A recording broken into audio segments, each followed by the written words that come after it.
आकाशवाणी मध्य प्रदेश से प्रस्तुत हैं प्रादेशिक समाचार।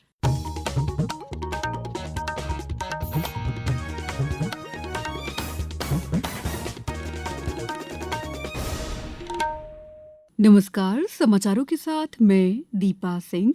सबसे पहले मुख्य समाचार। प्रधानमंत्री नरेंद्र मोदी ने दिल्ली में सेवा तीर्थ परिसर और कर्तव्य भवन का उद्घाटन किया। मुख्यमंत्री डॉक्टर मोहन यादव ने आज दमोह में नोहलेश्वर महोत्सव और बेटियों के सामूहिक विवाह समारोह में शिरकत की। मुख्यमंत्री डॉक्टर मोहन यादव कल खंडवा में लाडली बहना योजना की 33वीं किश्त महिलाओं के खातों में ट्रांसफर करेंगे। और उज्जैन बाईपास रेलवे लाइन को मिली मंजूरी। 8.6 किलोमीटर लंबी नई लाइन से सिंहस्थ 2028 में श्रद्धालुओं की यात्रा आसान होगी। अब समाचार विस्तार से। प्रधानमंत्री नरेंद्र मोदी ने आज दिल्ली में सेवा तीर्थ परिसर और कर्तव्य भवन 1 और 2 का उद्घाटन किया। इन नए परिसरों में प्रधानमंत्री कार्यालय और कई बड़े मंत्रालय अब एक ही जगह से काम करेंगे। सेवा तीर्थ से शाम में प्रधानमंत्री ने देशवासियों को संबोधित भी किया। साउथ ब्लॉक और नॉर्थ ब्लॉक जैसी इमारतें जहां ब्रिटिश हुकूमत की सोच को लागू करने के लिए बनी थी, वहीं आज मैं गर्व के साथ कह सकता हूं कि सेवा तीर्थ और कर्तव्य भवन जैसे नए परिसर भारत की जनता की आकांक्षाओं को पूरा करने के लिए बने हैं। यहाँ से जो फैसले होंगे वो किसी महाराजा की सोच को नहीं, 140 करोड़ देशवासियों की अपेक्षाओं को आगे बढ़ाने का आधार हो। प्रधानमंत्री नरेंद्र मोदी कल असम के दौरे पर रहेंगे। वे गुवाहाटी में 5,450 करोड़ रुपए से अधिक की परियोजनाओं का उद्घाटन करेंगे। डिब्रूगढ़ में प्रधानमंत्री लड़ाकू और परिवहन विमानों का हवाई प्रदर्शन भी देखेंगे। मुख्यमंत्री डॉक्टर मोहन यादव ने आज दमोह जिले के नोहटा में आयोजित 10 दिवसीय नोहलेश्वर महोत्सव का शुभारंभ किया। इस मौके पर डॉक्टर यादव ने कृषि यंत्रों और उत्पादों पर आधारित प्रदर्शनी का अवलोकन भी किया। इसके बाद मुख्यमंत्री ने बागेश्वर धाम पहुंचे, जहां उन्होंने गरीब परिवारों की 301 बेटियों के लिए आयोजित सामूहिक विवाह समारोह में शिरकत की।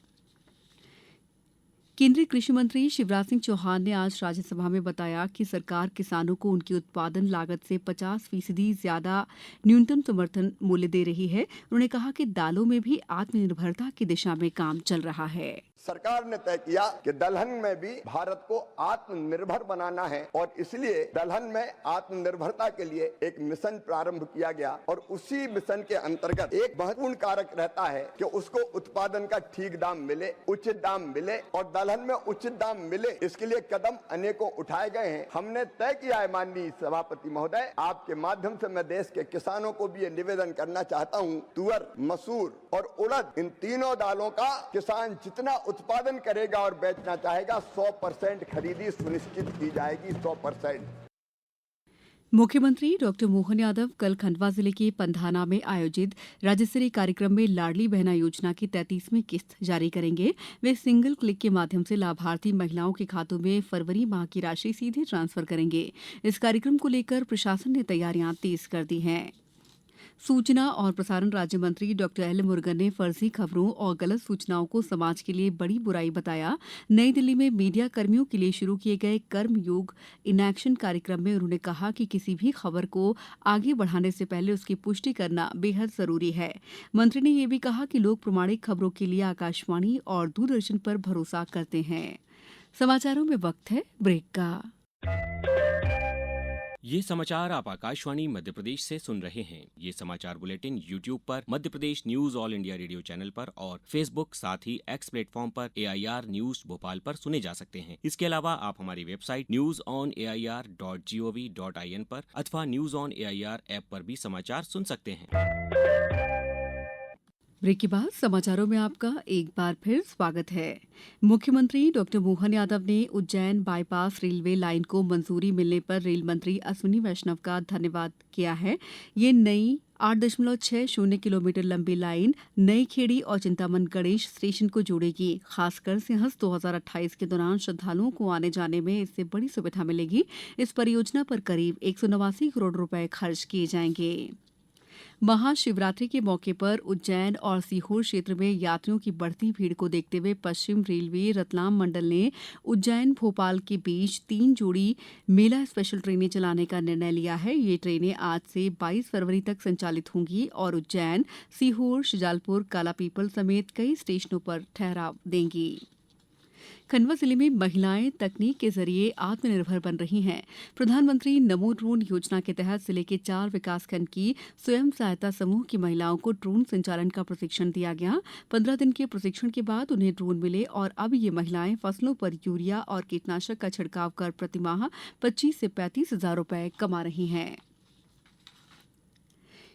राज्य के खाद्य मंत्री गोविंद सिंह राजपूत ने बताया कि रबी 2026-27 में समर्थन मूल्य पर गेहूं उपार्जन के लिए अब तक 20,098 किसानों ने पंजीयन कराया है। उन्होंने किसानों से 7 मार्च तक पंजीयन कराने की अपील की है। इस साल गेहूं का न्यूनतम समर्थन मूल्य 2,585 रुपए प्रति क्विंटल तय किया गया है।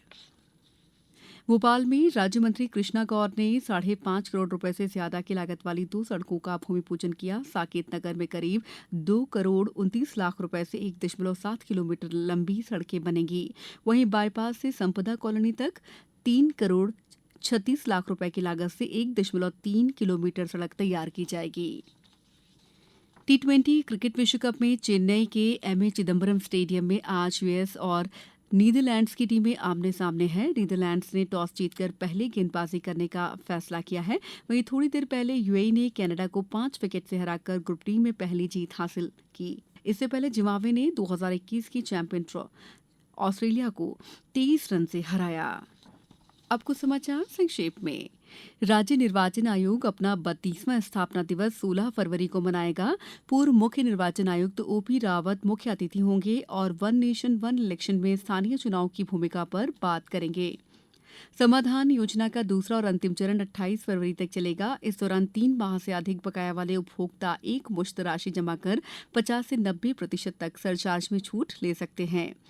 दतिया जिले के ग्राम खटूला में नाबालिग बालिका की शादी के बाद बारात को रास्ते में रोककर लड़की को सुरक्षित वन स्टॉप सेंटर पहुंचाया गया। सागर जिले में खिजरा धाम में महाकालेश्वर मंदिर की तर्ज पर भव्य मंदिर बन रहा है। यहाँ शिवलिंग और गर्भगृह की संरचना उज्जैन महाकाल मंदिर जैसी ही बनाई गई है। जबलपुर में central bank of India bank द्वारा सांस्कृतिक थिएटर भंवरताल गार्डन में राष्ट्रव्यापी मेगा कृषि ऋण आउटरीच अभियान का आयोजन किया गया। मंदसौर में महिला बाल विकास विभाग की जिला बाल संरक्षण इकाई द्वारा मिशन वात्सल्य के तहत 1 दिवसीय कार्यशाला का आयोजन किया गया। अशोकनगर में अपना घर वृद्धाश्रम में आज स्वास्थ्य शिविर का आयोजन किया गया। नर्मदापुरम जिले का प्रसिद्ध तिलक सिंदूर मेला 14 से 16 फरवरी तक आयोजित किया जाएगा। शहडोल जिले में दक्षिण वन मंडल की टीम ने पेंगोलिन तस्करी के मामले में 6 आरोपियों को गिरफ्तार किया है। रायसेन जिले के सांची मार्ग स्थित जिला अस्पताल में आज राष्ट्रीय महिला दिवस के अवसर पर विशेष स्वास्थ्य शिविर आयोजित किया गया। खरगोन जिले के एक निजी स्कूल के 23 छात्र छात्राओं को शिक्षा विभाग की पहल पर बोर्ड परीक्षा में बैठने की अनुमति दे दी गई। छिंदवाड़ा जिले के चौरई विधानसभा क्षेत्र में कल स्कूल बस पलटने से 10 छात्र घायल हुए हैं। एक छात्र की हालत गंभीर बताई जा रही है। पुलिस इस पूरे मामले में तफ्तीश कर रही है। विदिशा जिले में कल बारातियों से भरी एक कार अनियंत्रित होकर 30 फीट गहरे सूखे तालाब में गिर गई। हादसे में 3 लोगों की मौके पर ही मौत हो गई जबकि 7 लोग घायल हो गए हैं। इस बुलेटिन में बस इतना ही। अगला बुलेटिन कल सुबह 7:10 पर दीजिए इजाजत। नमस्कार।